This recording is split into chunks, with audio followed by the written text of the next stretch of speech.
இனிய உள்ளங்களுக்கு அன்பான வணக்கம்.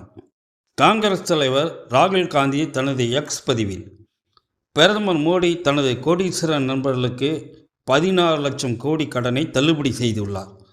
இவ்வளவு பணத்தில் 16 கோடி இளைஞர்களுக்கு ஆண்டுக்கு 1 லட்சம் சம்பளத்தில் வேலை கிடைத்திருக்கும். 16 கோடி பெண்களுக்கு ஆண்டுக்கு 1 லட்சம் கொடுத்து அவர்களின் குடும்ப வாழ்க்கையை மாற்றியிருக்கலாம். 10 கோடி விவசாய குடும்பங்களின் கடனை தள்ளுபடி செய்வதன் மூலம் எண்ணற்ற தற்கொலைகளை தடுத்திருக்கலாம். 20 ஆண்டுகளுக்கு 400 ரூபாய்க்கு சமையல் எரிவாயு சிலிண்டர்களை வழங்கியிருக்கலாம். இந்திய இராணுவத்தின் மொத்த செலவையும் 3 ஆண்டுகளுக்கு ஏற்றிருக்கலாம். தலித், பழங்குடியினர் மற்றும் பின்தங்கிய சமூகத்தை சேர்ந்த ஒவ்வொரு இளைஞருக்கும் பட்டப்படிப்பு வரையிலான கல்வியை இலவசமாக வழங்கியிருக்கலாம். இந்தியர்களின் வலியை குணப்படுத்துவதற்காக பயன்பட்டிருக்க வேண்டிய பணமானது அதானி போன்றவர்களுக்காக செலவழிக்கப்பட்டுள்ளது. பிரதமர் மோடியின் இந்த குற்றத்தை நாடு ஒருபோதும் மன்னிக்காது. இந்நிலை மாறும்.